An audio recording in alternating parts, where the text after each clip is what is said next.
السلام عليكم. دي الحلقة رقم 12 من Product Strategy and Design.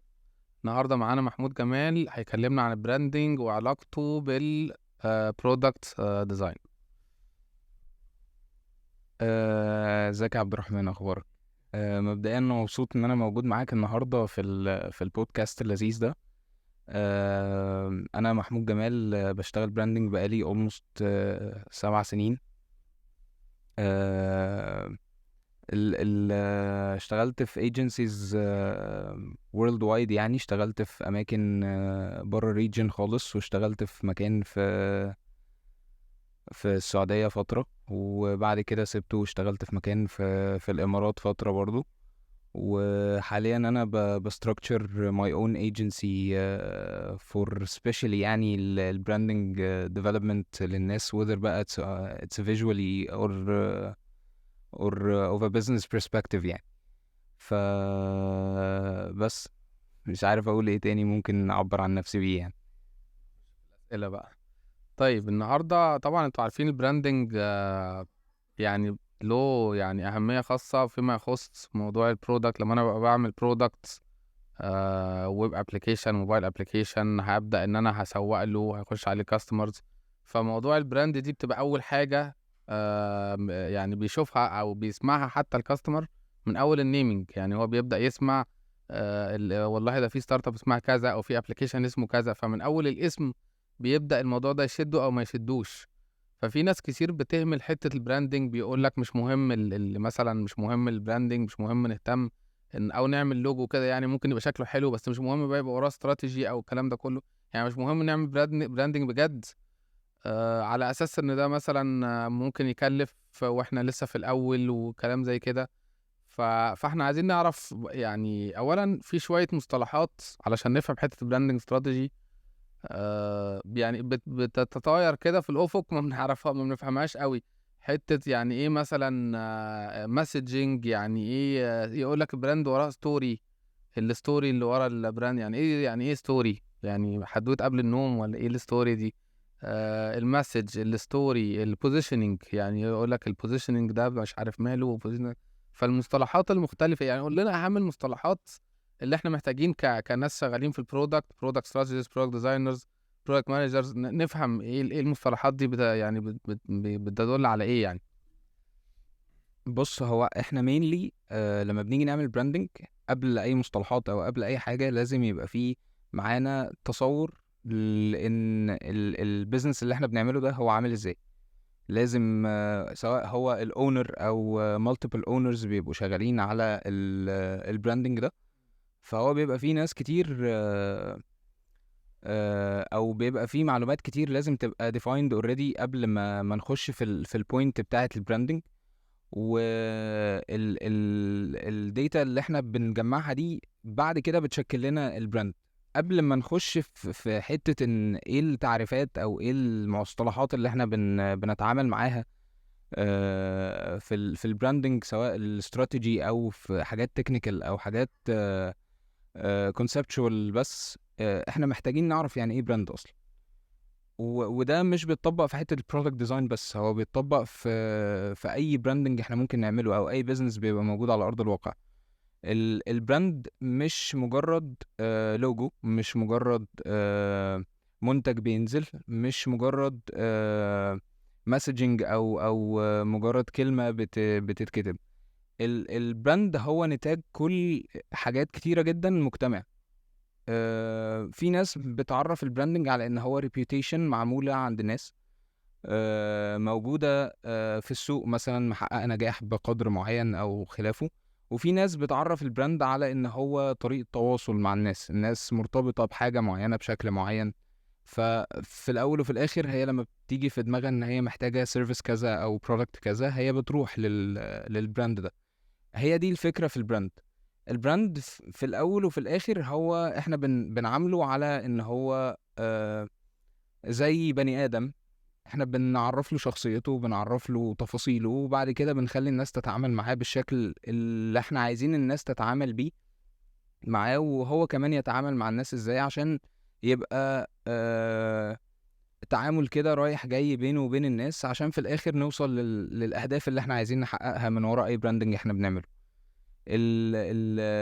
في process طويلة قوي بتمر بيها البراندز من اول ما بتيجي فكرة البراند كده تطلع في دماغ الاونر او في دماغ الفاوندر بتاع البيزنس ده لحد ما بينزل على ارض الواقع. في بروسس طويله، والبروسس دي بتختلف من منتج لمنتج، بتختلف من خدمه لمنتج، بتختلف من سوق لسوق، بتختلف فيها تفاصيل معينه مختلفه بينها وبين التانية. ولكن التفاصيل دي مش كلها مختلفه، هي في اساس بيربط كل الحاجات دي، هو بيز احنا بنحطه، وبعد كده كل الحاجات دي بتجيت فولوينج، يعني البوينت اللي احنا بنشتغل عليه. ايه هي الحاجات الاساسيه اللي احنا بنعرفها؟ الحاجات الاساسيه mainly او البروسيسز الاساسيه اللي موجوده في الفريم ورك بتاع البراندنج ديزاين. هو اول حاجه خالص ان احنا بنديفاين البيزنس موديل، ان احنا بنبقى عارفين اصلا البيزنس موديل هو او البراند يعني او البيزنس ده هو الريفينيوز بتاعته عامله ازاي، مين الكاستمرز بتوعه، مين الناس الكومبيتيتورز او المنافسين بتوعه، ايه الخدمات اللي هو بيقدمها لمين بالظبط، ايه الماركت تارجتنج او الماركت سيجمنتس بتاعته. تفاصيل كتيره بنعرفها في حته البيزنس، ولكن هي دي بتعرفنا ازاي البيزنس ده هيجيت اوبريتد اصلا، ازاي هينزل على ارض الواقع، هينزل في انهي سوق، هينزل مع ناس عامله ازاي وخلافه. وبعدها بنعرف بقى حاجه اسمها براند فيجوال استراتيجي. والفيجوال استراتيجي دي هي بتاخد تفاصيل كتيره من البيزنس، ولكن بتبقى مرتبطه اكتر بجزئيتين: جزئيه المحتوى، ان هو هيتواصل مع الناس سواء بلغه او بطريقه كلام او بكلام معين هيتكتب سواء هو المحتوى ده مرئي او مكتوب او مسموع.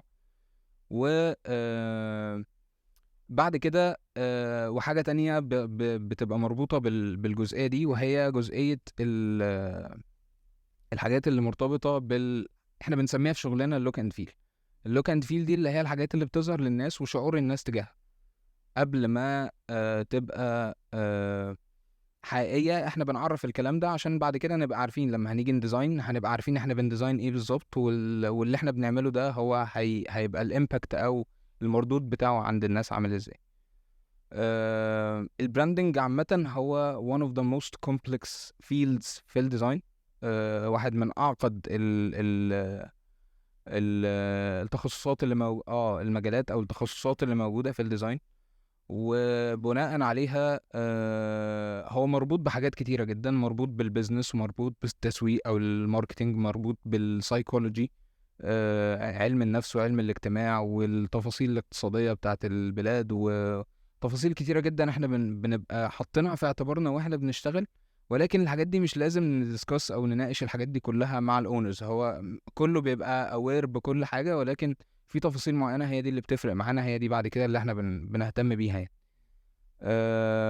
بس بالنسبة للمصطلحات اللي احنا بنشتغل بيها، هو في مصطلحات كتيرة جدا، ولكن نقدر نقول ان في مين كاتيجوريز او فئات عامة بالنسبة للبراندنج، سواء براند استراتيجيست بيستخدموا او براند ديزاينر او ايا كان اي حد بيكتب استراتيجي او بيكتب بريف للبراندنج. المصطلحات دي بتبقى مربوطة أكتر بحتة التسويق وبحتة المحتوى. الناس اللي شغالين أصلا في حتة المحتوى وفي حتة التسويق بتبقى دي الحاجات هم اللي هيفهموا الحتة دي أكتر يعني. زي إيه؟ زي مثلا إحنا في الأول خالص في عندنا الاستراتيجي، الفيجوال براند استراتيجي، بيبقى فيها شوية التفاصيل دي إحنا بناخد كل نقطة فيها بنبتدي نتكلم عنها شوية. زي إيه؟ زي النيمينج، التسمية البراند. انا ما ينفعش مثلا ان انا اجي على مطعم في منطقة شعبية مثلا واسميه لوكوزين مثلا، ما الناس هيبقى فيه مردود غلط، هيبقى فيه رؤية غلط عند الناس لده. وما ينفعش برضه ان انا اروح اقلب الآية، يعني اروح في مكان عالي جدا او في فئة اجتماعية مختلفة واخلي الموضوع مختلف عن كده.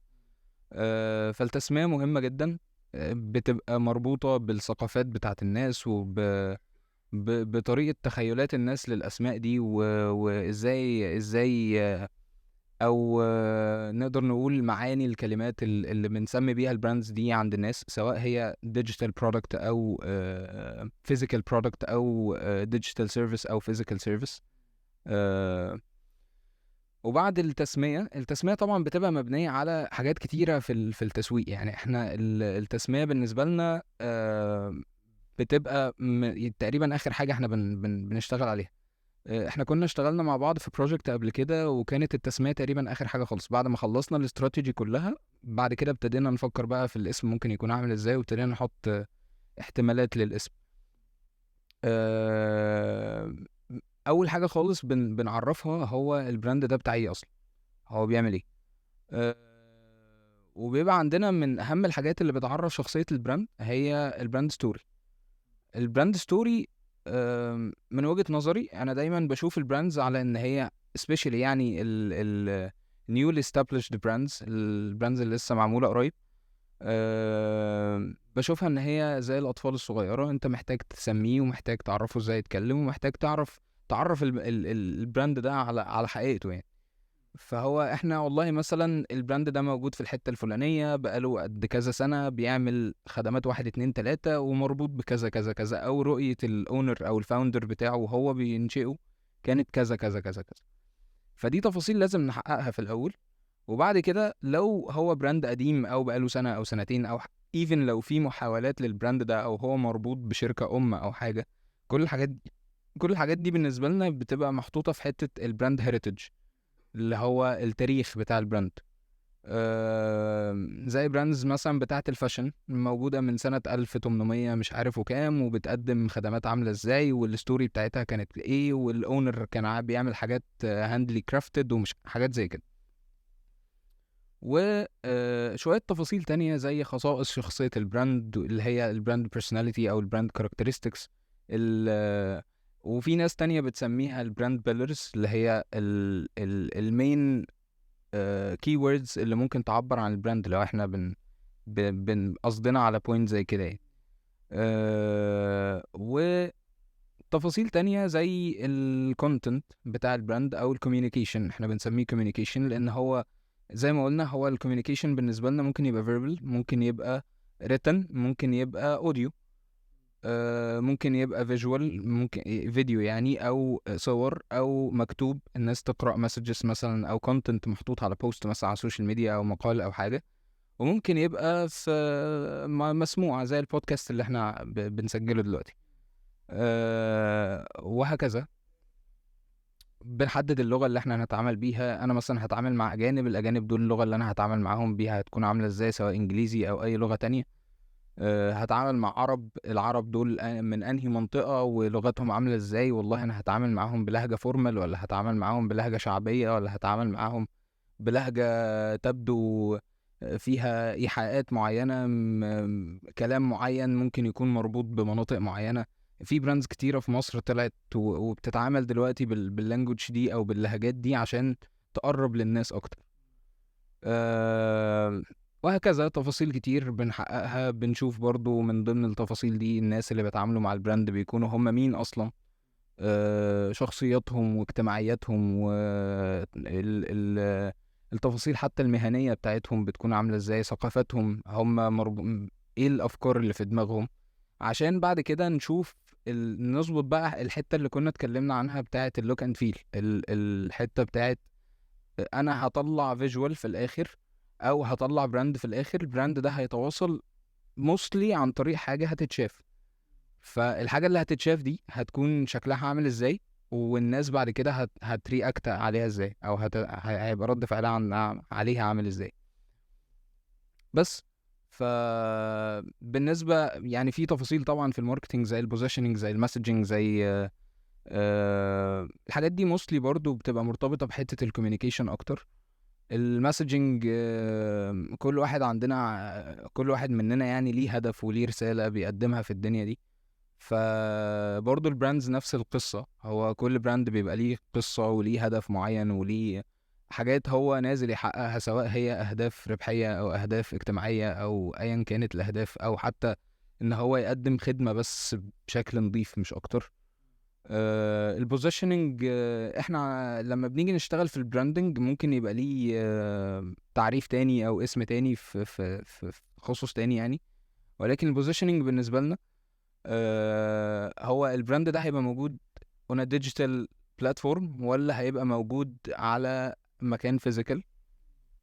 يعني هو مثلا هيبتدي الماركتنج بتاعه، او هو مجرد بيج على فيسبوك مثلا بتبيع منتجات، ولا هيبقى ليه ويب سايت، ولا هيبقى ليه ستور في الحقيقة هيأجر مكان وهيبتدي يجهز انتيريور ديزاين مثلا للمكان ده ويبتدي يعرض الخدمات والمنتجات بتاعته فيه.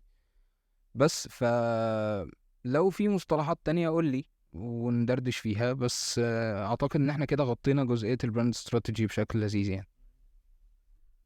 تمام جدا. هو زي ما انت قلت كده، انا دايما بشوف يعني بشوف البراندنج هو الامبريلا الكبيرة بتاعت، يعني يمكن ناس كتير بتختلف معايا في وجهة نظر دي، بس انا بشوف البراندنج هو البيرنت بتاع الماركتينج وبتاع البرودكت وبتاع الديزاين او برودكت ديزاين، لان البراندنج هو اللي بيحط الجايد لاين بتاعت يعني اللي هو كل حاجه هتمشي ازاي. انا مثلا ماسك حته السوشيال ميديا مثلا، فمش هعرف اطلع مسجز غير اللي متوافقه مع البراند بتاعتي، براند فاليوز بتاعتي واللانجوج زي ما انت قلت بتاعتي، الفويس اند تون اللي انا بتكلم بيه مع الكاستمرز.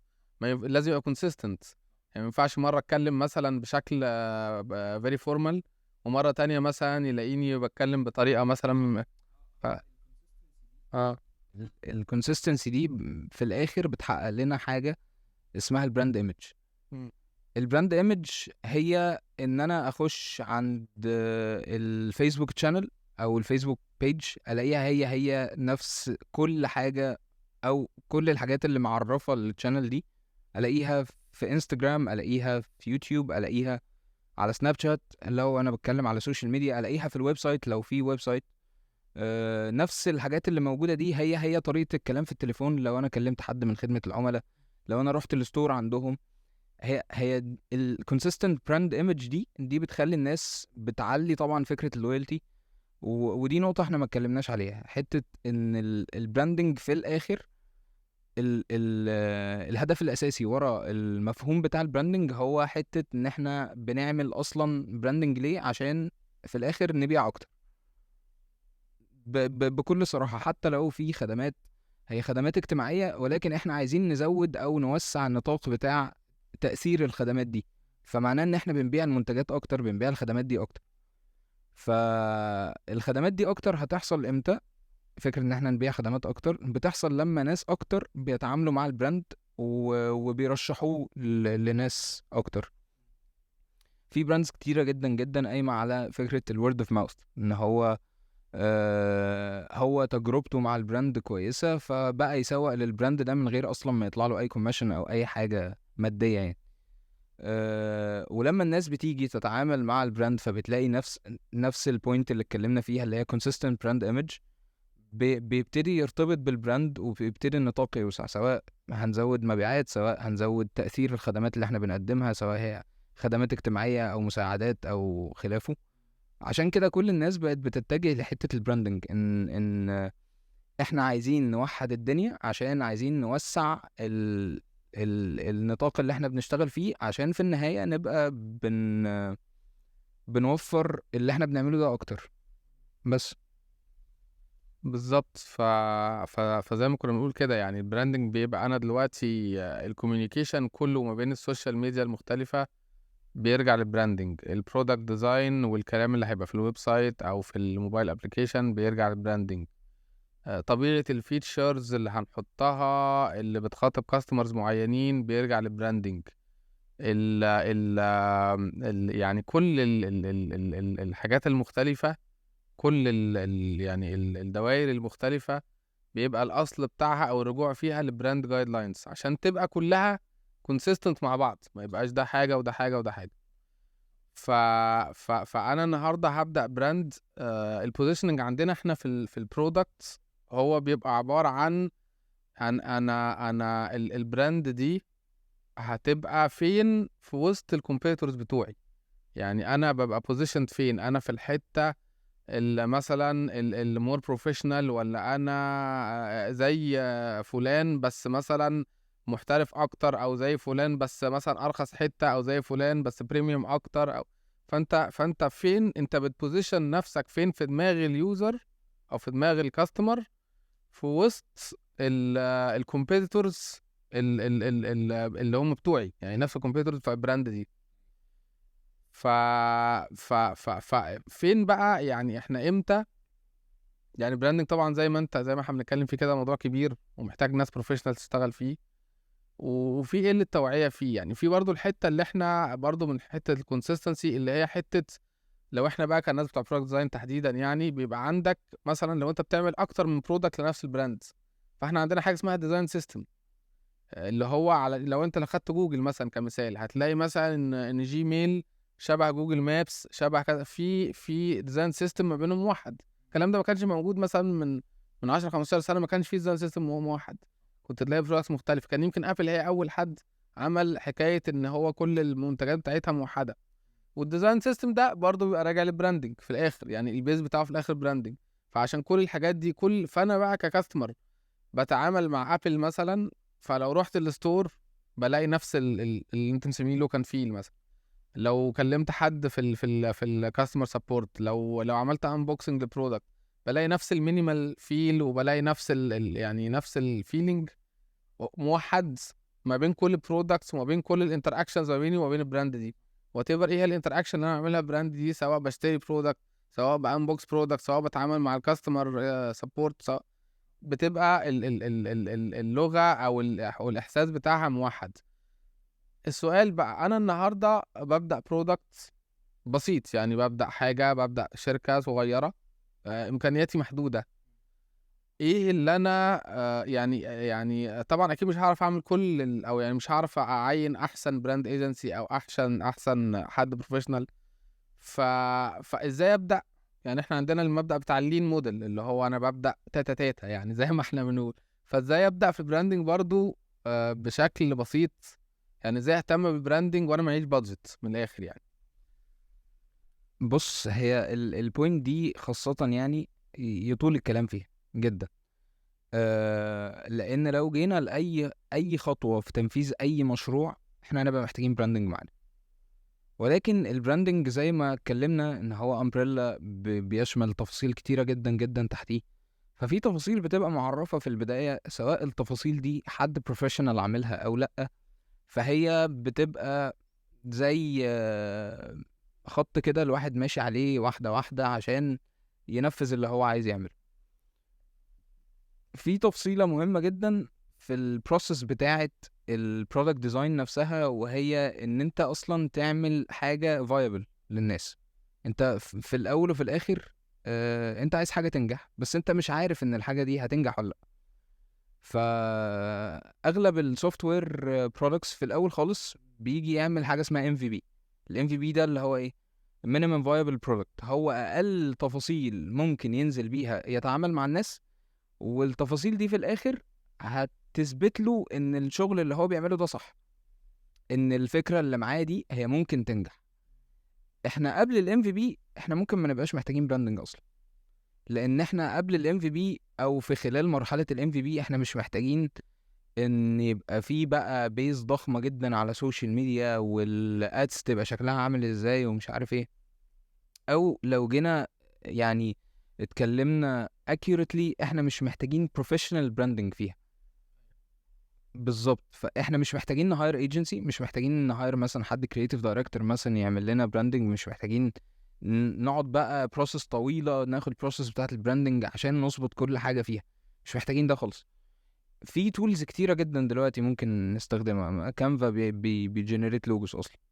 في ميد جيرني دلوقتي، الترند اللي هو بتاع الاي اي بيجنريت لوجوز. ممكن الحاجات دي ممكن تاخد صورة تبعتها لحد unprofessional خالص، وينفذ لك الحاجة دي in illustrator ويطلعها PNG تستخدمها، يعني يطلعها صورة يعني بسيطة خالص تستخدمها بعد كده. فده ممكن يتعمل في الأول لحد بس ما نتست بعد كده البراند ده شغال ولا لأ. يعني لان هو في الاول وفي الاخر احنا لو هنيجي نستثمر او نinvest في البراندنج بتاعنا، فهو البراندنج مش من السيرفيسز الرخيصه خالص. especially بره مصر، يعني في ارقام ضخمه جدا جدا بتدفع لو احنا رحنا الايجنسي محترمه وبتتبع البروسيس صح. فال اه يعني مثلا حاجه زي الاكزامبل اللي انت قلته اللي هو بتاع جوجل. جوجل بالنسبه لنا هي شركه كبيره جدا اسمها الفابت، وتحتيها جوجل، وجوجل نفسها تحتيها برودكتس كتيره جدا. في الديزاين، في البرودكت ديزاين بيبقى اسمه ديزاين سيستم، لان الديزاين سيستم بيبقى ابليكابل اصلا في اليو اي، اشكال الزراير، اشكال مش عارف الخطوط اللي بيستخدموها، الالوان وخلافه. احنا عندنا بيبقى اسمه براند هاوس في البراندنج سبيكينج، يعني هو بيبقى اسمه براند هاوس. براند هاوس هي شركه كبيره ليها ايدنتيتي، وتحتها شركات كتيره او منتجات كتيره، وليها تفاصيل مرتبطه بالايدنتيتي دي. مثال على ده وما بيقدمش ديجيتال برودكت، فيدكس شركة شحن وليها خدمات كتيرة جدا، سواء بقى ايرلاينز ولا حاجات لوكال ولا حاجات مش عارف بيوصلوا ايه، ولا منتجات او توصيل لمنتجات معينة او حاجات باكجينج معين. ففيدكس برضو ليها حاجة زي كده بنسميها دايناميك ايدنتيتي، ان هي ايدنتيتي بتتغير على حسب شكل اللي احنا عايزين نعمله. بيبقى فيه اساس، ولكن بيبقى الشكل اللي تحت الاساس ده بيختلف بناء على اللي احنا بنقدمه. بس لكن حته ان احنا نبتدي امتى، هو البراندنج اصله في ستيجز، فالستيج بتاعت البيزنس لازم تبقى خلصانه من البدايه، ده اساسي. لكن كفيجوال براندنج او فيجوال ديزاين مش محتاجين ان هو يبقى معمول يعني متحنتف زي ما احنا بنقول يعني. لان هو مش محتاج ده دلوقتي، هو انفستمنت غالي جدا مش محتاجه دلوقتي، لان لا قدر الله لو البرودكت فشل، وتقريبا حوالي 80 او 90% من البرودكتس اللي بتبتدي اصلا بتفشل، فليه انا انفست في حاجه زي كده؟ بس بص، هو انا بالنسبه لي بتبقى الموضوع اشبه بالبيضه ولا الفرخه. يعني انا بحس ان اللي بيبدا بفكره كويسه بس براند ضعيفه ممكن ما ينجحش عشان البراند ضعيف. واللي بيبدا ب... يعني فاهم اللي هو العكس. فالفكره ان انا ممكن اكون فشلت عشان البراند ما كانتش كويسه، فاقوم ما اعملش براند بقى، ما انا فشلت. فاهم ازاي؟ فهي البيضه ولا الفرخه. وفي نفس الوقت طب ما البراند بتكلف. فانا بحس ان في حاجات، في برودكت، لو احنا بنتكلم على اصل طبعا البراندنج، انت ممكن تعمل براندنج لعلبه جبنه، ممكن تعمل براندنج لشركه ملابس، بس الصوره الشايني كده اللي واخدها برودكت تاني ده ممكن يكون امكانياته اقل، او يعني مش احسن حاجه، بس واخد صوره كده معينه ومعمول له حواليه بروباجندا معينه مخلياه يشد الناس. يعني انا من ضمن الكيس ستاديز العجيبه جدا اللي العالم كله شافها الابلكيشن اللي اسمه سلاك ده. احنا كناس بتوع برودكت ايه الفيتشرز اللي فيه؟ يعني سلاك ده زيه زي واتساب، هو مسجز وبتاع. لكن هم اولا عملوا له نيش ماركت، ان هو بتاع السمول تيمز، السمول بيزنسز والتيمز. فهو مش بتاع مش مسج. يعني اي واحد هيفكر ايه، انا اعمل مسجنج اب واسيبه لكل الناس، افتحه لكل الناس، ازود التارجت. لكن هو خد نيش ماركت، مع ان الفانكشناليتي مش مختلفه بحاجه يعني، غير مثلا موضوع التشانلز يعني ماشي ما موجوده يعني فدي اول حاجه. تاني حاجه ان هو يمكن من اوائل البرودكتس اللي دخلوا ببراند يعني كولرفول وابروتشابل كده، وهو داخل في بيزنس، او يعني عامل حاجه برودكتيفيتي تول. عاده حاجه برودكتيفيتي تول بتبقى سيريس ولون ازرق وكده. ف... فاللي هو لا، احنا دلوقتي الورك سبيس اتغير. دلوقتي الورك سبيس بقى فيه شباب، وبقى فيه يعني مجال للفان شويه، بقى فيه كده. الايمج دي ريليتد مع ناس كتير، الناس اللي شغاله في ستارت ابس، والناس اللي شخصيتها بقى انها يعني الناس دلوقتي الشباب بيروحوا الستارت ابس كانه رايح بيته، يعني كانه رايح بقى في بين باجز ويلعب بينج بونج فاهم ازاي؟ اي نعم ده مش رياليتي قوي في حتت كتير يعني، بس دي الصورة يعني على الاقل اللي هي في الورك سبيسز اصلا دلوقتي بالظبط. يعني يعني دي الصورة على الاقل اللي الناس يعني بتبص لها او متخيلها. فده ريليتد قد ايه البراند بتريليت ليا. يعني هو لما ابل نزلت قالت think different ونزلوا الاعلان here's to the misfits the rebels مش عارف ايه، طبعا الكوبي ده قصة تانية، ده بتاع ابل وبتاعت الناس العالية دي. فالكلام ده ريليتد مع ناس معينة، والناس دي ناس قليلة. يعني مش اللي هو الكلام اللي يمشي مع كل حد، لا انا اخترت ماركت صغير وانا بعمل اللي بيريليت ليه. فانت بتحس ان ده انا ده بيريليت ليا، انا مختلف، انا حاسس ان انا مختلف عن بقية الناس، انا حاسس ان انا. فالسلاك عمله ان هو خد ابلكيشن عادي جدا، ممكن اي شركة من الشركات الكبيرة اللي موجودة دلوقتي تعمله اوفر نايت. يعني ممكن اي مجموعة شباب يعملوا مسجنج اب اوفر نايت ما فيهوش حاجة. لكن انا شايف لعبة سلاك ونجاحه كانت لعبة براندنج اساسا. يعني هو عارف يبراند نفسه حلو قوي، وقبل ما ينزل عمل فيديو فاني جدا، ما اعرفش الناس فاكراه ولا لا، ممكن نبقى ندور على اللينك بتاعه ونحطه. خلى الناس تفهم سلاك ده بيعمل ايه. وبرضو يعني عرضوا فيه حتة الفن في الورك سبيس وازاي انه بيلم كل الحاجات في حاجة في مكان واحد فكانت كيس ستادي قوي، او يعني مثال قوي جدا قد ايه البراندنج بالطريقه اللي انت شرحتها، وبالفوكس على احنا ايه المسج بتاعتنا وايه اللي احنا بنقدمه وهيريليت لمين. بالطريقه دي قد ايه ممكن يفرق من برودكت لبرودكت. البراندنج بس، حته البراندنج بس. بص، هو سلاك بالنسبه لي اكزامبل لذيذ، مش عشان هو بيقدم سيرفيس جامده او عشان البراندنج بتاعه الابروتش او الطريقه اللي عملوا بيها براندنج كانت مختلفه، ولكن عشان هو متخصص. حته التخصص دي بالنسبه لي هي واحده من اكتر الحاجات اللي بتنجح اي حد. لو انا مثلا عندي كشك، لو انا ببيع شيبسي بس، هتعرف في المنطقه كلها ان لو انت عايز شيبسي روح لفلان. بس هي دي الفكره. والتخصص مش في ان انا ابقى بقدم منتج بعينه، يعني واتساب متخصص في الشاتنج والمسجنج وكده، ولكن التخصص بيبقى فيه حتت كتير. حته ممكن في الماركت ان انا عايز اختار الناس دي بس اللي تتعامل معايا. والله انا معايا انسايتس معينه او احصائيات معينه ان عدد الناس دي على مستوى العالم قد كذا، والله مثلا عدد الستارت ابس بيجرو مثلا، فانا محتاج ازود لهم مش عارف ايه. ودي هترجعنا لحته لذيذه في البرودكت ثينكينج اصلا. انا بختار البرودكت بناء عليه.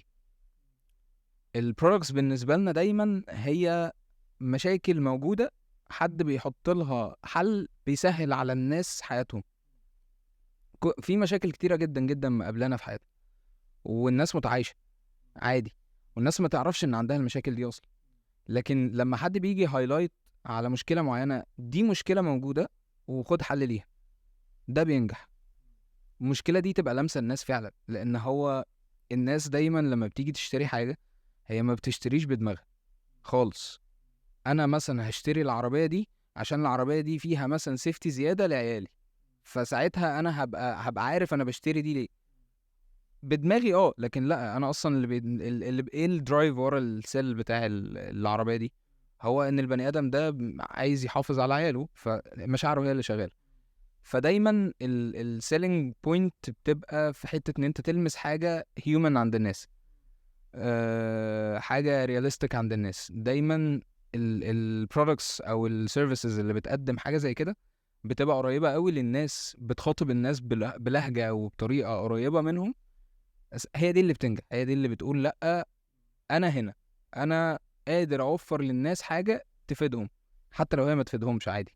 يعني مثلا ابل لما بتيجي تنزل تعمل كامبين جديده مثلا عن ديفايس جديد، يقول لك ده احسن حاجه بترسم، يعني الايباد مثلا هو احسن ديفايس ممكن ترسم عليه. مثلا في ديفايسز تانية ممكن ترسم عليها قوي واحسن منه بكتير، ولكن هم نزلوا بطريقه هيومنست، هم قريبين قوي للناس. امسك قلم واقعد ارسم. طب سامسونج منزله ده في النوت من سنين يعني، ولكن لا، احنا عندنا شاشه اكبر وعندنا مش عارف ايه وهكذا. هي دي الفكره. انا لو لمست حاجه عند الناس سبيشالي لو في ديجيتال برودكت، لان الناس كده كده مربوطه بالشاشات، فانا ارتبط بالشاشات، ارتبط بحاجه تمثلني بس. طيب عظيم جدًا، يعني أنا باحس إن Apple بالذات بيشتغلوا في الإعلانات بتاعتهم على الuse cases، يعني بيورّيك مثلًا جدة بتكلم أحفادها على الأيباد، مش عارف واحد ماشي في الشارع بيسمع مزيكا مش عارف عامل إزاي، ما بيقعدش بقى يقول لك الspecs كذا والكاميرا مش عارف كام ميجا بكسل ومش عارف إيه، يعني في براندات تانية مثلًا في زي سامسونج يمكن أو الناس دي، بتلاقيها دايمًا إيه مركّز على الspecs. يقول لك إحنا عندنا شاشة قد كذا وكاميرا قد كذا، تلاقي Apple يمكن أكتر في الإعلانات ما فيش خالص specs، هو بيجيب لك use cases أنت هتستخدم ده في إيه. بالضبط. طيب يعني كان حوار لذيذ جدًا، أتمنى نكون يعني في توعية شوية بأهمية الbranding وإزاي ممكن ندخّلها أكتر في الproducts بتاعتنا، سواء products لسه بتبدأ أو products في مرحلة عدِّت مرحلة الmarket fit. فلو عندك أي نصيحة أخيرة أو حاجة أخيرة عايز تقولها للمجتمع الproducts product designers product managers اتفضل، يعني آخر حاجة بقى. ال لو في نصيحة هتبقى موجودة فعلًا للproduct أو الsoftware community، هو إن ما تسترخصش في الbranding، ما تهيّرش أي حد وخلاص، ودايمًا الpoint اللي تبقى core بالنسبة لك وأنت شغال، حتى لو أنت مش معاك visual branding لذيذ، يبقى الstrategy business details بتاعتك واضحة، دي دايمًا تبقى موجودة قدامك. لو أنت قدرت تحكّم حاجة زي كده، ممكن تخش sessions مع ناس حتى تreview الموضوع، بس مش هيبقى الموضوع مخيّش منك تمامًا، لأ عادي هيبقى شغال وهيبقى كويس، بس هيبقى ناقصه الحتّة اللي تboost الflow بتاع الناس على الplatform تبقى عندك يعني. بس ما فيش حاجة تاني ممكن نقولها في الحتّة دي. أنا حقيقي مبسوط إن أنا كنت معاك النهارده يعني. لأ لأ براحتك. لأ يعني أصل أنت اتكلمت على حتة الbusiness كذا حتة كذا مرّة، وأنا شايف إن فيها overlapping ما بين يعني product managers برضه بيقولوا إن إحنا بنخش وبنشوف الbusiness الأول وكده، product designers برضه بيقولوا إحنا بنهتم يعني بالجانب ده كأول حاجة. أنا لو دخلت على client as a product manager، خلّينا نقول إن أنا product manager دلوقتي، دخلت على client لقيت الbusiness مش defined عنده، بابدأ إن أنا أdefine معاه الbusiness. فأنا ما أعرفش في الbranding، يعني أنا باشوف حد زي كريس دو مثلًا طبعًا king الbranding بيخش في الحتة دي، يعني هو بيخش مع الناس في الbusiness. فهل أنا كbrand زي يعني هو يعني خلّينا مثلًا نقول في حد من اللي بيسمعنا دلوقتي بيفكر إن هو يخش يعني يبقى brand designer، أو هو مثلًا brand designer beginner، فإزاي أgrow as a brand designer؟ هل هو مطلوب منه إنه يفهم إزاي يعمل business model وإزاي يقعد يdefine الbusiness matrices مع عميل وإزاي الكلام ده، والّا أنتم بتاخدوا الbusiness as an input ويهمكم إنه يبقى جاهز وتاخدوه as input وتكملوا عليه؟ بُص، إحنا في مصر. بجد. فدي في حد ذاتها بتحطنا إحنا في situations أو في environments إحنا بتبقى مطلوب مننا إن إحنا نتعلم skills ضخمة جدًا عشان نfit في الmarket أو عشان نقدر نقدم الservice بتاعتنا.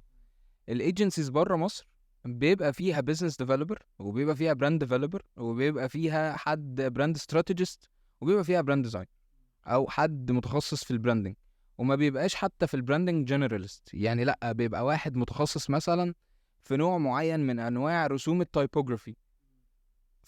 أنا هاجي هاعمل في الagency دي كذا، فمعروف إن كل agency يعني الagency دي فيها كل واحد بيعمل حتة صغيرة جدًا تبقى بتجمّع كده زي puzzle مع بعض وبيعمل لي brand لذيذ. ولكن في مصر عدد الbrand strategist أصلًا قليلين جدًا، قليلين جدًا، جدًا. لو إحنا جينا قُلنا إن نسبة الbrand strategists للbrand designers هي تكاد تكون معدومة، فمش كل واحد هيبقى بيتعلم لسه branding هيلاقي حد يقدر يsupport معاه في الحتة دي، وحتى لو ده صحيح فهو برضه محتاج يtranslate أو يقدر يترجم الكلام اللي الشخص ده بيقوله له. أنا لو حد جه business developer أو حد brand strategist مثلًا قعد معايا وأنا مش فاهم أي حاجة عن الحتة دي، أنا بس باعرف أcraft كويس، باعرف أرسم كويس، باعرف أنفذ كويس، أنا مش هاقدر أفهم هو عايز إيه أصلًا. ومش دايما برضو البراند استراتيجيست بيبقى قادر يكتب الاستراتيجي بطريقه ديزاين فريندلي. هو مش قادر يوصل للديزاينر المعلومه اللي عنده بطريقه الديزاينر يقدر يترجمها الفيجوال. فهو في جاب في الحته دي ضخمه موجوده، وده بيخلينا زي ما قلت احنا بنبقى محتاجين نقدم او نتعلم سكيلز ضخمه جدا عشان نقدر نقدم السيرفيس بتاعتنا. بس حتة البيزنس احنا مش محتاجين نخش في تفاصيل بيزنس بقى، وان لا انت تعمل ده ومش عارف تتعاون مع ناس مين وتشتغل باستراتيجي عاملة ازاي. مش محتاجين ده، ولكن اللي احنا محتاجينه فعلا هو ان احنا نبقى فاهمين البراندنج من بيزنس برسبكتيف. بس نبقى فاهمينه، نبقى قادرين نكتبه، نبقى قادرين نترجمه. بس لما حد بيجي حتى يسألني على حتة ان انا ممكن ايه اللي يفرق معايا في حتة البراندنج او كده، بقول له لا، انت محتاج ان انت تبقى فاهم استراتيجي الاول. قشطه، اتعلم تولز، اتعلم سوفت وير، اتعلم بقى الستريتور، فوتوشوب، مش عارف ايه، اتعلم ان انت تسكتش، اتعلم تكرافت. ولكن انت هتكرافت ايه اصلا؟ ما ده بيفرق بقى بين واحد فنان وواحد ديزاينر. دي دايما بارادوكس كده بتبقى محطوطه قدامنا لما بنيجي في الكوميونتي، يعني ان هل احنا ديزاينرز ولا فنانين؟ الديزاين هو حاجة سيستماتيك مبنية على structure، واحنا بنترانسليت الستراكشر ده بطريقة فنية. فاهمني؟ لكن لو انا مش فاهم استراتيجي اصلا ومش فاهم structure ومش فاهم الكلام ده كله، مش هعرف اعمل حاجة. بس هبقى انا مجرد فنان بعمل حاجة شكلها حلو، يا صابت يا خابت. والبيزنسز لما بتيجي تبتدي، سواء هي سوفت وير او هاردوير برودكتس، بتبقى فيها انفستمنت ضخم جدا او استثمار ضخم جدا في الفلوس. فانا ما ينفعش اغامر بان يا صابت يا خابت، لا، لازم تبقى حاجه مظبوطه ومحسوبه. بس تمام جدا. برضو بالنسبة لموضوع البيزنس للديزاينرز، كان في كتاب دايما كريس دو كان بيرشحه، اسمه Creative Strategy and the Business of Design. الكتاب ده هايل جدا، ده موجه للديزاينرز ازاي يفهموا البيزنس المطلوب، المينيمم بيزنس المطلوب منهم، لان ما بقاش اوبشنال دلوقتي. زي ما احنا بنتكلم كده، ما بقاش اوبشنال ان انا ابقى انا كديزاينر ما بقاش فاهم بيزنس. انا هقعد مع كلاينتس، هقعد مع ناس كتير، مع اطراف ستيك هولدرز كتير، هيتكلموا كلام بلغة بيزنس كتير، لازم انا ابقى فاهم. ماشي يا باشمهندس، يعني شكرا جزيلا للقاء اللطيف ده، وان شاء الله بقى تتكرر، يعني تيجي تاني تقول لنا حاجات تانية. شكرا. انا مبسوط بصراحه ان انا كنت معاك النهارده، وان شاء الله مش هتبقى اخر مره يعني. ان شاء الله. شكرا.